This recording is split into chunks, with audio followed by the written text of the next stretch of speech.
número 130. Deus, clamo a ti, Senhor.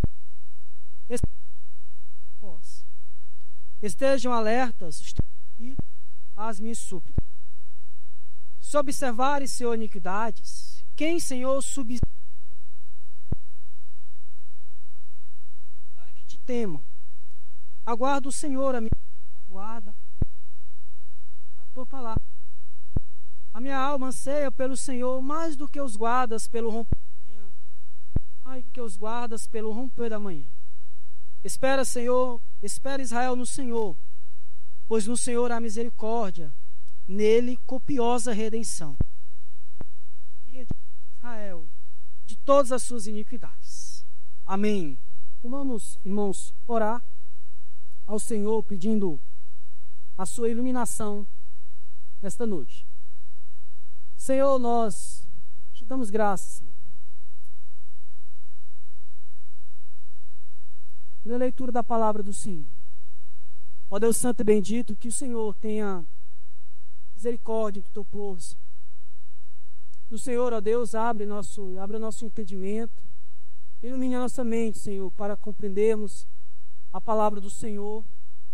E usa-me, ó Deus, como instrumento para a edificação do teu povo e para a tua glória, Senhor.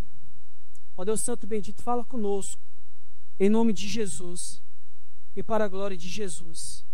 Amém. Amém. Queridos irmãos, aos domingos nós estamos estudando os salmos de romagem, né? Conhecido como os salmos de peregrinação. O povo de Deus, na antiga aliança, eles saíam de suas casas e iam até Jerusalém para adorar o Senhor. E os crentes, meus irmãos, do Senhor Jesus Cristo, eles também são peregrinos. Nós caminhamos, irmãos, não rumo a Jerusalém terrena, mas a Jerusalém celestial.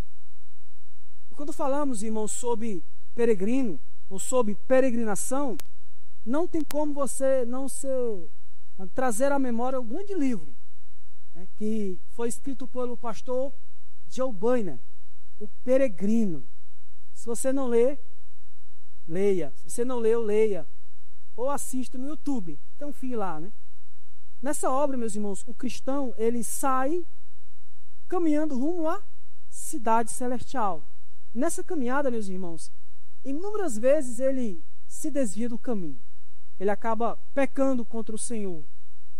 Mas apesar, meus irmãos, de tais desvio, o cristão, ele sempre volta arrependido, clamando ao Senhor perdão e se arrependendo por ter deixado o caminho do Senhor. Irmãos, o peregrino, aquele que crer em Jesus Cristo, mesmo sendo salvo, mesmo sendo liberto dos seus pecados, ele está sujeito a pecados. Ele está sujeito a inúmeras quedas. E durante essa caminhada rumo a Jerusalém celestial, meus irmãos, nós iremos cair. Porque o crente, irmãos, no Senhor Jesus Cristo, ele não é alguém glorificado, alguém que não peca. A Bíblia, meus irmãos, em nenhum momento ela vai ensinar a perfeição nesta vida.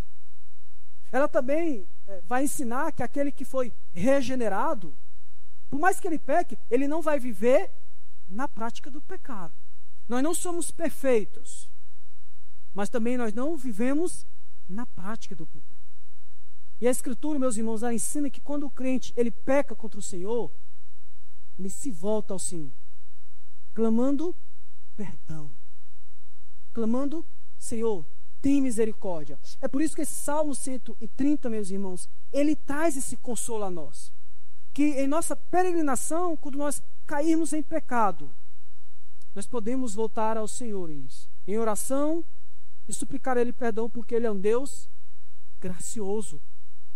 Em Provérbios, irmãos, 28, capítulo 28, verso 13, a palavra do Senhor é bem clara e diz assim: o que encobre as suas transgressões jamais prosperará, mas o que as confessa e deixa alcançará a misericórdia. O peregrino, irmãos, ele tem o consolo da palavra do Senhor.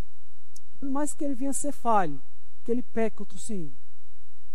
E se volta ao Senhor, arrependido do seu pecado, suplica ao Senhor, o Senhor tem misericórdia dele. É por isso que esse salmo, irmãos, o Salmo 130, ele nos ensina, verso 1 e 2, que devemos clamar ao Senhor quando pecarmos. Verso 3 e 4, irmãos, que podemos ter a certeza do perdão do Senhor. Versos 5 e 6, irmãos, que devemos esperar confiadamente pelo Senhor. E o verso 7 e 8, irmãos, nosso quarto ponto, vai nos ensinar que temos, irmãos, que exortar a todos a confiarem somente no Senhor, porque Ele é o único que pode perdoar as nossas transgressões. O Salmo 130, irmãos, ele é um dos salmos penitenciais. Junto com outros salmos, ele compõe tanto o grupo de salmos de romagem como os salmos penitenciais, junto com o Salmo 6, Salmo 32, 38, 51, 102 e 143. Então, o Salmo 130, irmãos, ele é o sexto salmo penitencial. Ou seja, é um salmo, irmãos, onde o crente no Senhor Jesus Cristo, após pecar, ele pede perdão ao Senhor. Todos esses salmos, irmãos, esses 7 salmos penitenciais, eles vão trazer esse único tema. Que o cristão, irmãos, quando ele peca, ele não se justifica. Ele não coloca a culpa no outro, mas ele reconhece que pecou e pede perdão ao Senhor. Em oração, ele suplica ao Senhor perdão. Então, volte os olhos, irmãos, para o texto. Vamos começar a exposição. Nosso primeiro ponto é esse. O peregrino, ele clama ao Senhor quando ele cai em pecado. Devido ao seu pecado, o peregrino, ele clama a Deus. Olha o Salmo 1, o verso 1 e 2, irmãos. Das profundezas, clamo a ti, Senhor. Escuta, Senhor, a minha voz. Estejam alertas os teus ouvidos às minhas súplicas. Veja, irmãos, que logo de início o salmista, ele está numa situação de desespero. Esse termo aqui, irmãos, das profundezas, ele não é comum no livro dos Salmos. Mas ele denota, irmãos, uma situação de profunda angústia. Então, o autor, irmãos, o salmista, ele está numa situação de profunda angústia. Olha o que um comentarista, ele comentando esse verso, ele diz o seguinte: olha, quando numa situação de completa calamidade e conciso do abismo entre si e Deus, que o seu pecado causou, o salmista apela para a misericórdia do Senhor. Ou seja, irmãos, o salmista, ele tem consciência, irmãos, de como ele é um pecador. Ele tem consciência, irmãos, de que o seu pecado o separa de Deus. E ele clama ao Senhor suplicando por misericórdia. Então, a situação, irmãos, das profundezas que o autor está passando, que ele está sentindo, é o peso do seu pecado. Irmãos, quando ele peca, ele sente um profundo pesar no seu coração. Ele suplica ao Senhor. Nós sabemos, irmãos, que todo pecado, até o pecado contra o próximo, primeiramente era um pecado contra o Senhor. Porque o pecado, irmãos, diz o apóstolo João, o pecado, ele é a transgressão da lei do Senhor. Então veja, irmãos, para o cristão genuíno, o peregrino que teve o seu coração transformado, ele não teme o inferno. Ele teme pecar contra Deus. É isso que deveria, irmãos, trazer mais tristeza ao nosso coração. Não as situações adversas que sobrevêm, não o luto. O que deveria trazer mais dor ao nosso coração, irmãos, é quando pecamos contra o Senhor. É quando desobedecemos a Deus, como transgredimos a sua palavra. Olha, por exemplo, para a vida de José.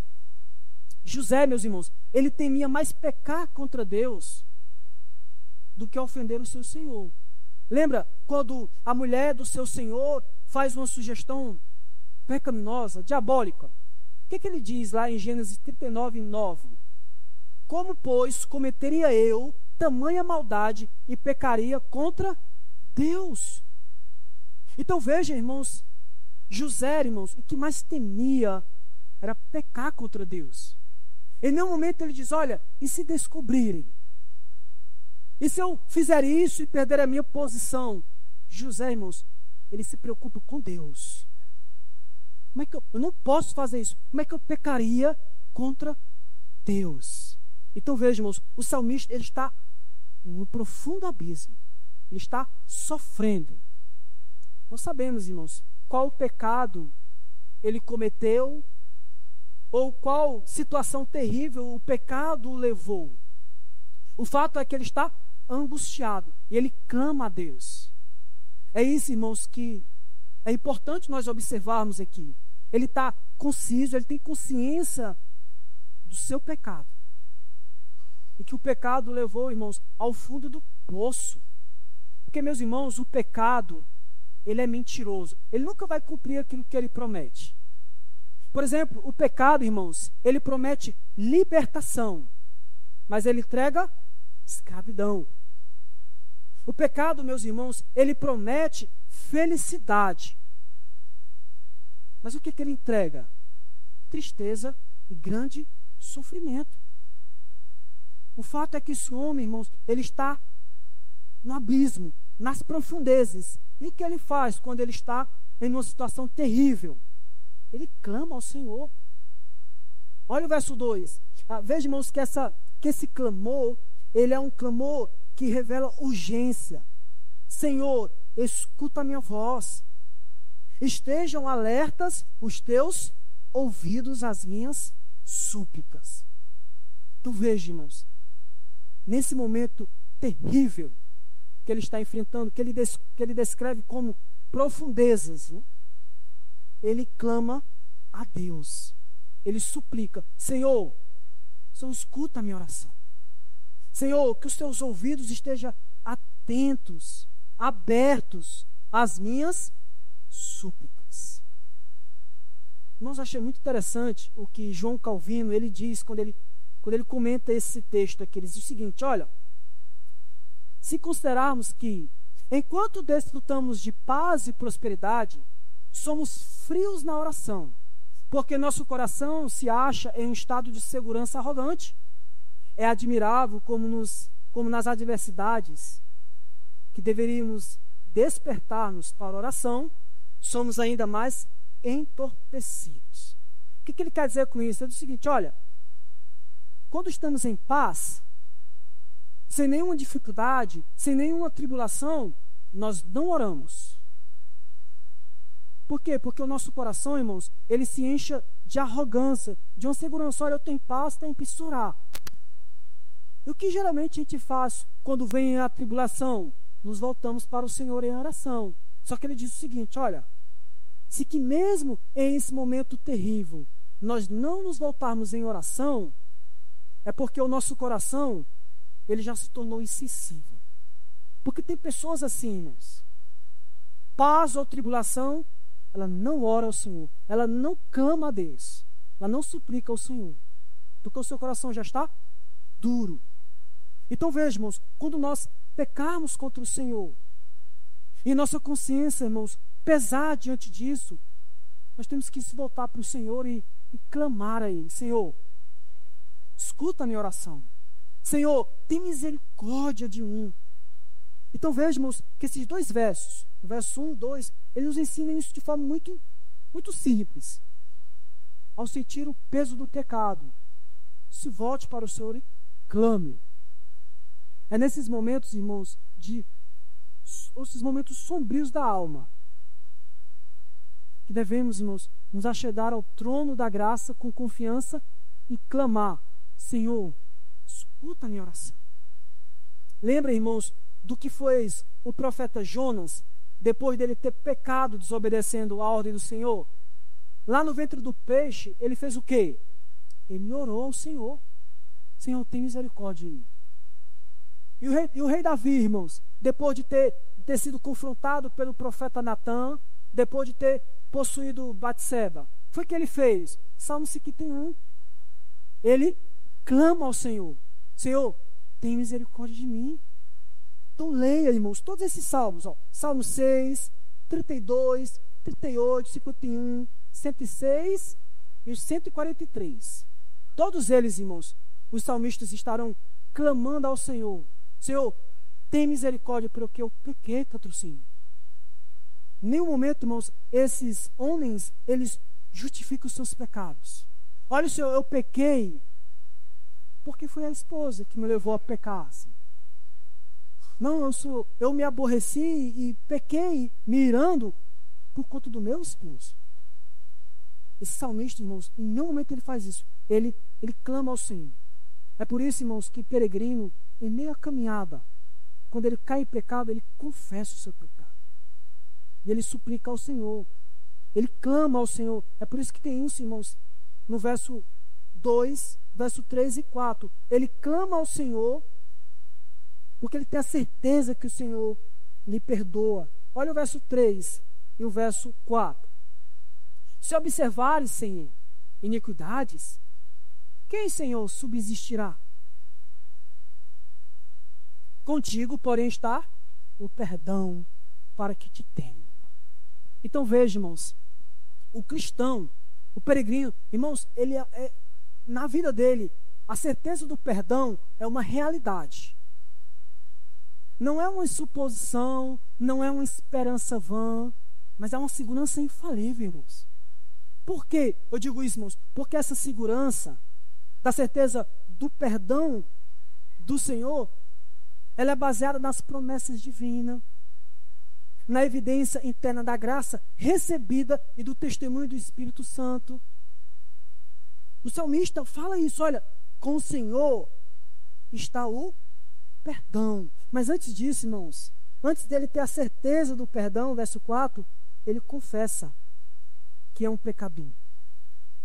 Ao dizer que o Senhor é santo. Se observar, Senhor, iniquidades, quem, Senhor, subsistirá?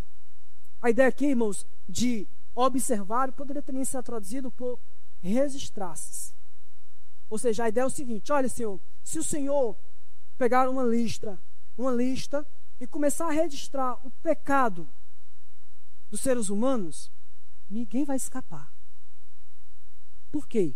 Porque todos são pecadores. Irmãos, a Bíblia vai dizer que o nosso Deus, ele é santíssimo. Que ele é tão puro de olhos que não pode suportar o mal e nem tolerar a opressão. Abacuque 1:13. A pergunta aqui, irmãos, que o salmista faz é uma pergunta retórica. O salmista, irmãos, ele sabe que ninguém é justo diante de Deus. Isso inclui ele próprio. Ele está confessando, irmãos, que é pecador, que pecou, e que todos são pecadores. Olha o Salmo 143, verso 2. Salmo 143, verso 2. Não entres em juízo com teu servo, porque à tua vista não há justo, nenhum vivente. Provérbios, irmãos, Eclesiastes, capítulo 7, diz o seguinte, Eclesiastes, capítulo 7, verso 20. Eclesiastes 7, 20. Não há homem justo sobre a terra que faça o bem e que não peque. Romanos 9, capítulo 3, verso 9 e diante, vai nos dizer exatamente isso. Não há quem entenda, não há quem faça o bem, não há quem busque a Deus. Então veja, irmãos, que o salmista está dizendo: olha, Senhor, diante do Senhor não há justo. Ninguém é justo. Nossa profissão coloca isso no capítulo 16, que vai falar das nossas obras. Não podemos, pelas nossas melhores obras, merecer da mão de Deus perdão de pecados ou a vida eterna. Por quê? Porque nossas melhores obras, elas são impuras e misturadas com tanta fraqueza e imperfeição que não pode suportar a severidade do juízo de Deus. As nossas melhores obras, irmãos, elas são impuras. Olha o que o pastor Matthew Henry, ele diz, comentando: os olhos do Senhor podem descobrir o suficiente no melhor homem para fundamentar uma condenação. E se Deus agir contra nós, não temos como nos ajudar. Não podemos nos sustentar. Mas com certeza seremos lançados fora. Ou seja, irmãos, no mais santo, no mais cristão, piedoso, há ainda a presença do pecado em seu filho. Paulo vai dizer isso. Que o Senhor veio para salvar os pecadores, do quais ele era o principal. Pedro, irmãos, diz exatamente isso lá no capítulo 5 de Lucas, verso 8. Senhor, se afaste de mim, porque sou pecador. A ideia, irmãos, é exatamente essa. Olha, Senhor, o Senhor é santo e nós pecadores. É por isso que nós precisamos que Deus, meus irmãos, Ele age em nosso favor. Aí vem o verso 4, né? Contigo, porém, está o perdão para que te tenha. Então veja, irmãos, em toda a Escritura, de Gênesis a Apocalipse, é Deus quem salva o seu povo. Não há redenção, irmãos, fora de Deus. Inclusive, Deus não só pode salvar, como Ele tem todos os recursos para salvar. Olha, Senhor, contigo está o perdão para que te temo. Então vejamos mais aplicações para nós. A primeira certeza aqui, irmãos, verso 3, é que somos pecadores. Não escapa um. Começa do pastor e vai até a criança que acabou de nascer. Todos são pecadores. É por isso, irmãos, que o peregrino, ele tem que caminhar em humildade, se humilhando diante do Senhor. Olha, Senhor, o Senhor é justo e eu sou pecador. Até as minhas melhores obras, irmãos, até as suas melhores obras, para o Senhor, sabe o que elas são? Trapos de imundícias. Trapos de imundícias. E sabe o que são trapos de imundícias? Lá quando Isaías diz, é os panos, irmãos, que as mulheres usavam quando estavam no período menstrual. Era aquele sangue. Não havia absorvente na época. As nossas melhores obras para o Senhor são trapos de imundícias. Olha o que o pastor, irmãos, Jonathan Edwards, ele escreve em seu sermão Pecadores na mão de um Deus irado. Sua maldade faz com que você seja pesado como chumbo e tende para baixo com grande peso e opressão em direção ao inferno. E se Deus o deixasse ir, você imediatamente afundaria e desceria rapidamente, mergulhado no abismo sem fundo. E sua constituição saudável, sua própria prudência, seus melhores cuidados e toda a sua justiça não teria mais influência para sustentá-lo e mantê-lo fora do inferno do que uma teia de aranha teria para parar uma pedra que cai. A ideia é o seguinte, irmãos, olha, assim como é possível um fio de teia de aranha segurar uma pedra que cai, assim são as suas obras para lhe dar salvação. Impossível. Mas nós também temos uma certeza, irmãos, como o verso 4 nos revela, que somente o Senhor pode nos resgatar através do seu Filho. Ao mesmo tempo, irmãos, que confessamos a nossa incapacidade de salvar a nós mesmos, nós reconhecemos que somente Cristo pode nos resgatar. Abra comigo, irmãos, por favor, 1 Pedro, capítulo 1, verso 18. Olha o que o apóstolo, ele vai dizer sobre a nossa redenção. 1 Pedro 1, 18.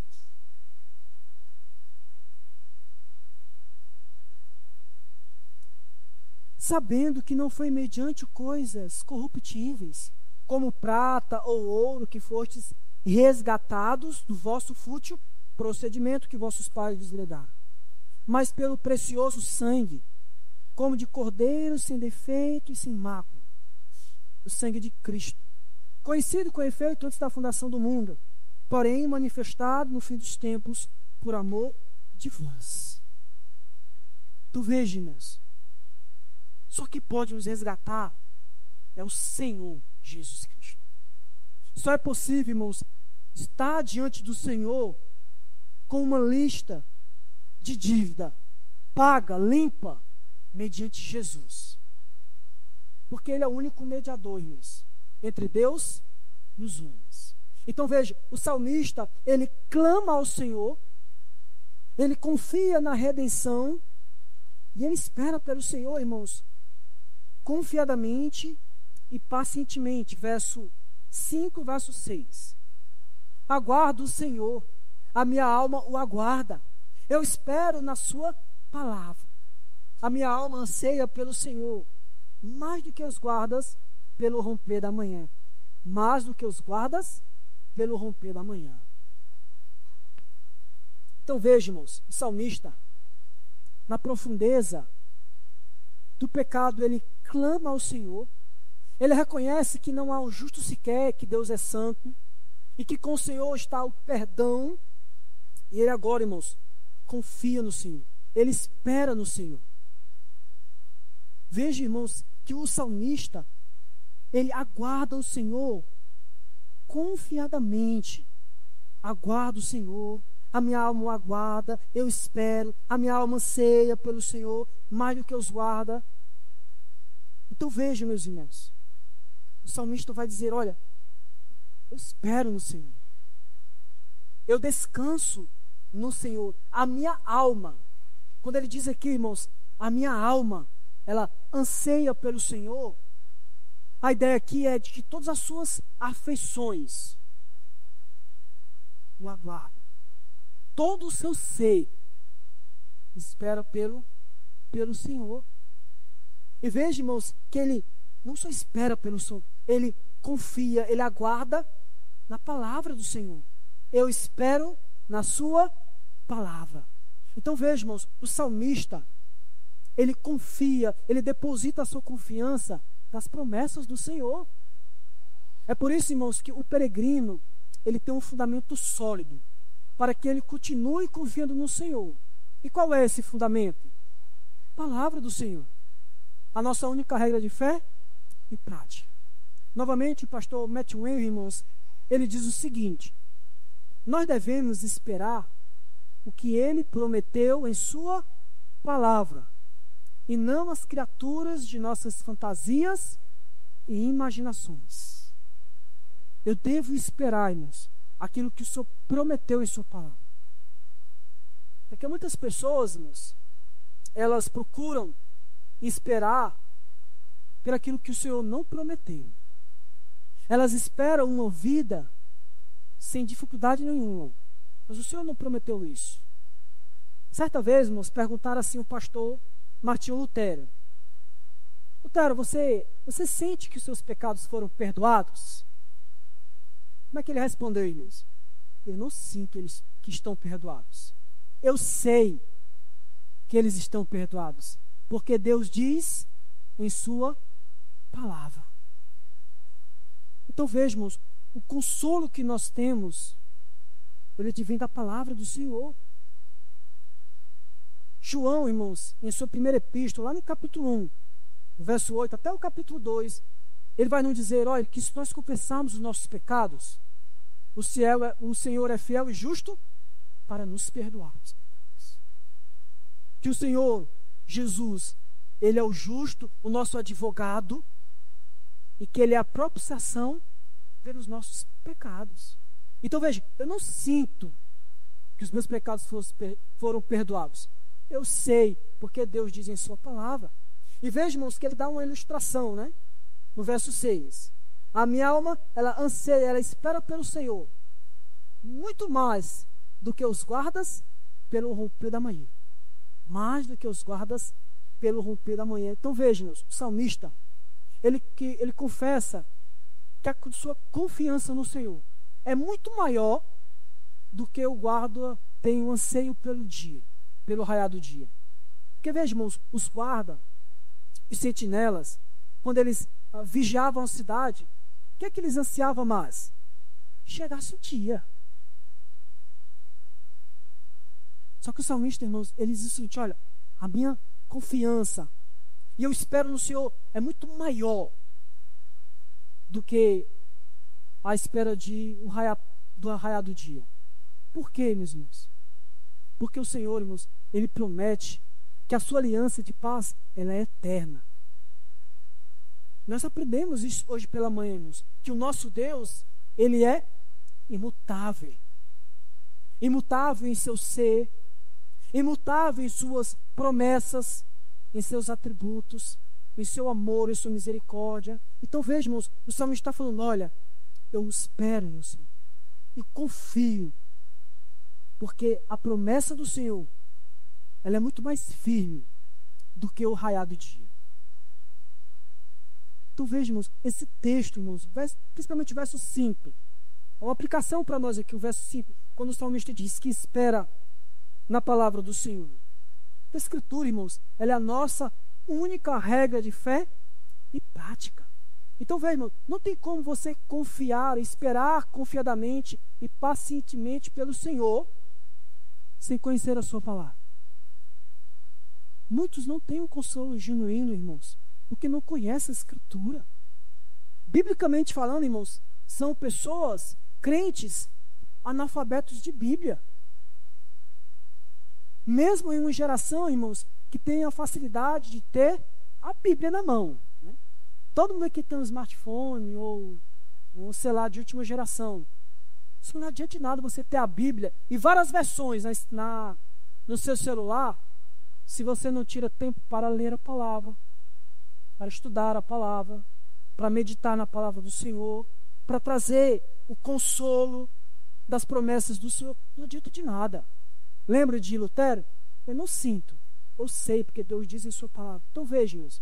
Como é que eu vou ser consolado em aguardar a certeza que o Senhor vai vir graciosamente, se eu não conheço a sua palavra? Se muitos que têm a oportunidade de vir para o culto, de estudar a palavra, de cantar a palavra, preferem ficar em casa, fazendo qualquer coisa. Eu não estou me referindo, irmãos, só ao dia do Senhor, não. Eu estou dizendo em todas as programações. Nossa igreja é quarta e domingo pela manhã. Eu coloquei no nosso grupo lá. Muitos têm a oportunidade de vir e não vêm porque não querem. Mas querem, na hora da tribulação, ser consolados pelas promessas da palavra do Senhor. E não vão ser consolados. Sabe por quê, irmãos? Porque não tem como você ser consolado daquilo que você não sabe. Como é que você vai trazer à memória a palavra do Senhor em momentos de dificuldade, se você não conhece a palavra do Senhor? O salmista, ele aguarda na palavra do Senhor. Ele descansa na promessa do Senhor. E por último, irmãos, o salmista, após experimentar a redenção, ele exorta todos a confiarem no Senhor. Olha o verso 7 e verso 8. O peregrino, ele exorta o povo a confiar no Senhor. Espera, Israel, no Senhor, pois no Senhor há misericórdia, nele copiosa redenção. É Ele quem redime a Israel de todas as suas iniquidades. Então veja, irmãos, que o salmista, ele começa com um imperativo. Ele espera, ele confia Israel no Senhor. É uma ordem, não é opcional. Confiem no Senhor. Qual Senhor? No Senhor do pacto, naquele que prometeu que vai guardar o seu povo. Confie nele. Então veja, irmãos, o salmista, ele, lá no começo do início, ele, da profundeza, ele clama, ele reconhece que é um pecador, ele espera pela redenção e confia que foi perdoado. Agora ele exorta outros. Ele convoca, irmãos, outros a confiar somente no Senhor. Ele não fala, olha, confie em mim, ou confie no outro. Confie no Senhor. Espere no Senhor. Por quê, irmãos? Porque o Senhor é o único digno de confiança. Ele, somente Ele, irmãos, é imutável. É por isso que é loucura, irmãos, nós confiarmos cegamente em pessoas que são volúveis, são mutáveis, que mudam segundo as circunstâncias. ele não só exorta o povo a confiar, como ele dá o fundamento para nós confiarmos no Senhor. Pois no Senhor há misericórdia, nele copiosa redenção. Então veja, irmãos, lembra quando nós estudamos Ruth? O termo aqui, misericórdia, irmãos, em hebraico, é o termo hesed, que significa o amor pactual. O favor imerecido derramado sobre o seu povo. Então veja, olha, confie no Senhor. Por quê? Porque no Senhor há um amor leal. Não leal a nós, irmãos, mas leal ao seu próprio nome. Porque lembre, irmãos, quando o Senhor, ele promete salvar o seu povo, ele cumpre essa promessa, e ele é fiel a quem? A ele que prometeu, e não fiel a mim.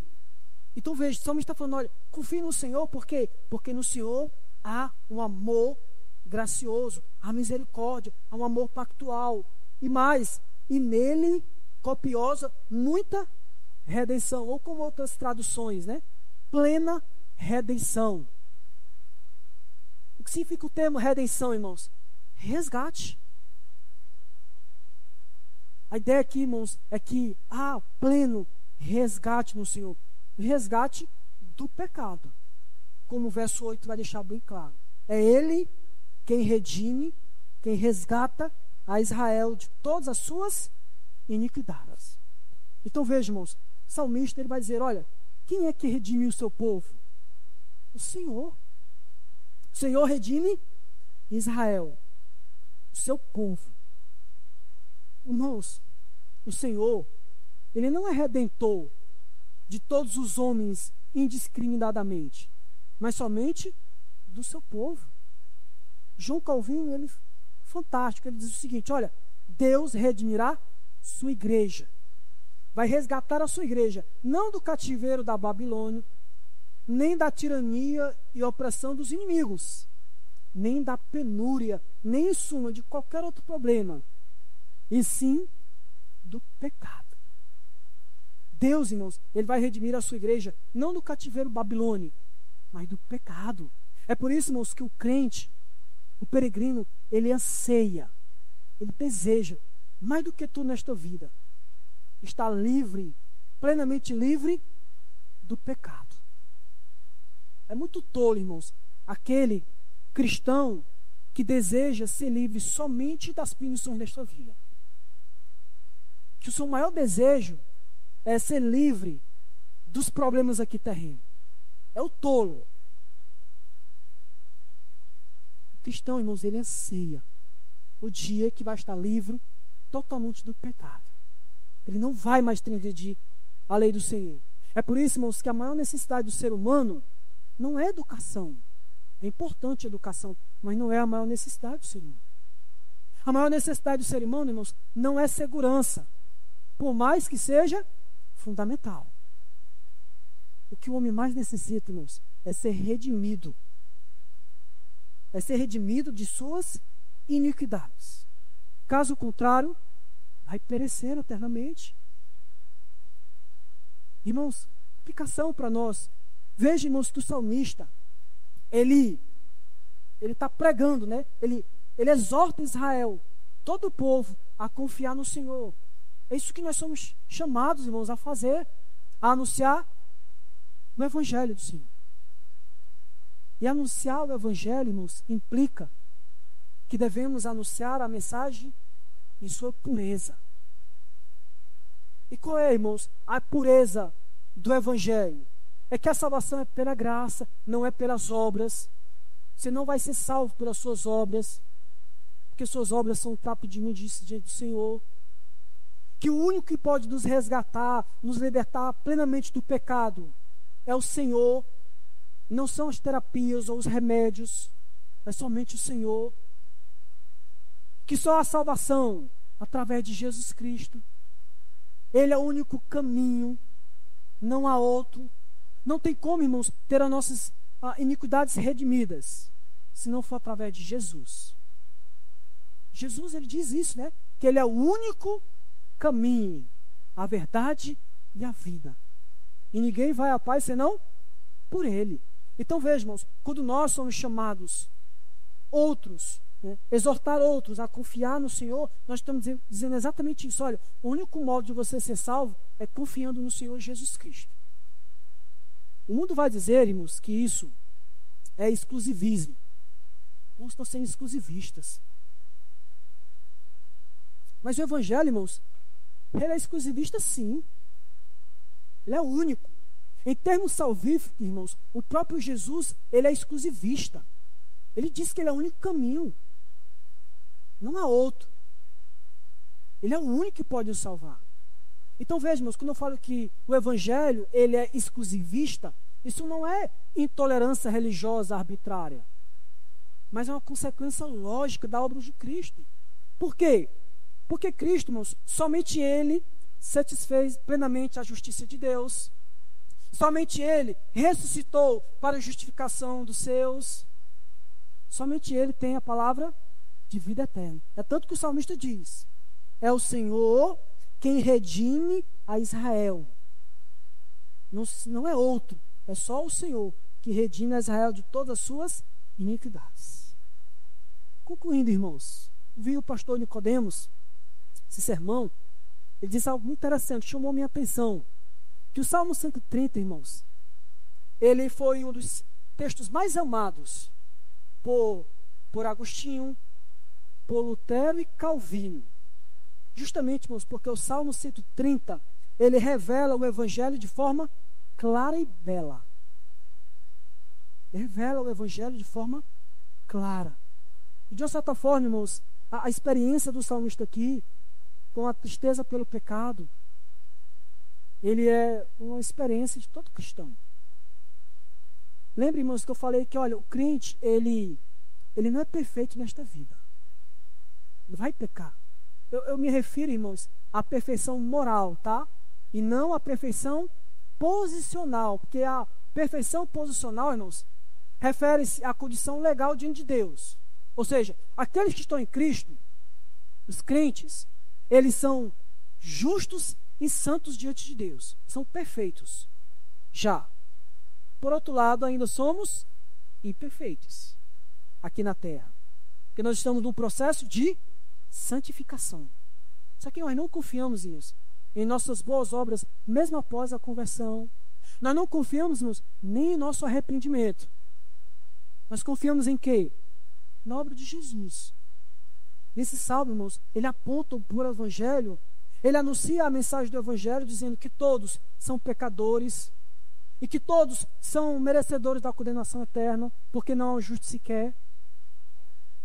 Mas também ele anuncia, irmãos, que em Jesus Cristo nós temos o perdão dos pecados. Abra comigo, por favor, no último texto, que é Tito, capítulo 2.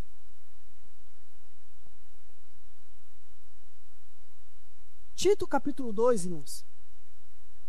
Lembra do verso número 8, daqui do Salmo. É ele quem redime a Israel de todas as suas iniquidades.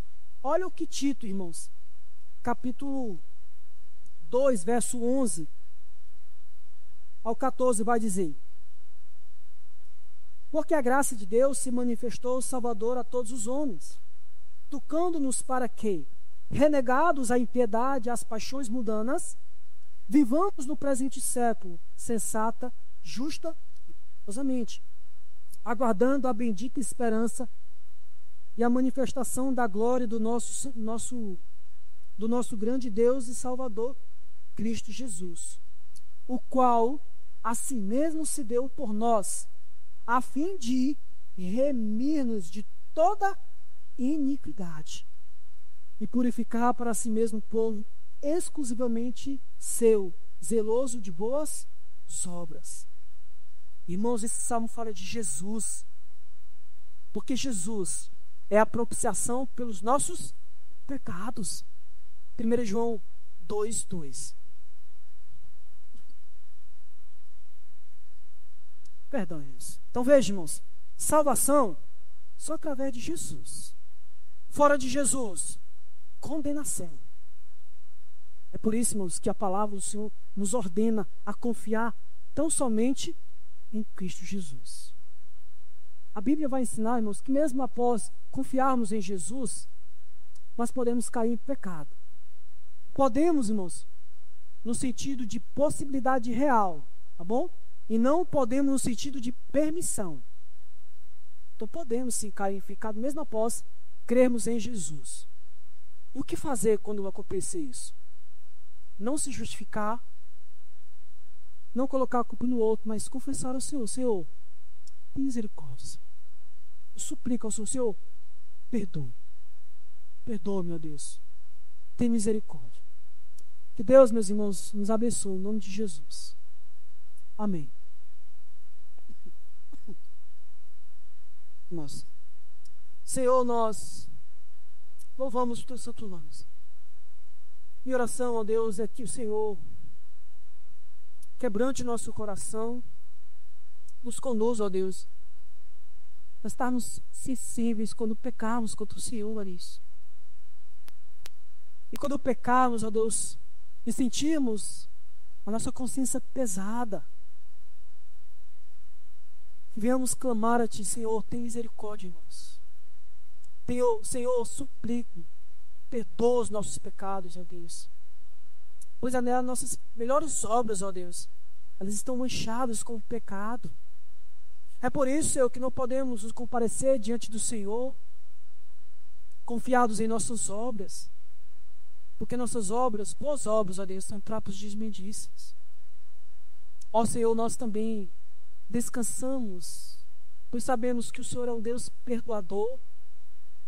A Sua palavra nos ensina que se confessarmos os nossos pecados, o Senhor é fiel e justo para nos perdoar, para nos purificar.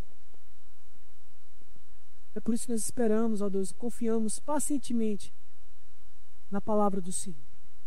Ó Deus Santo bendito, conduza-nos, ó Deus, à fidelidade, em fidelidade ao Senhor. E que possamos, ó Deus, chamar outros a confiar não somente no Senhor, que é gracioso e perdoador. Louvamos e bendizemos por Jesus Cristo, ó Deus, porque através de Jesus Cristo nós temos redenção. Através de Jesus Cristo nós temos o perdão de todos os nossos pecados.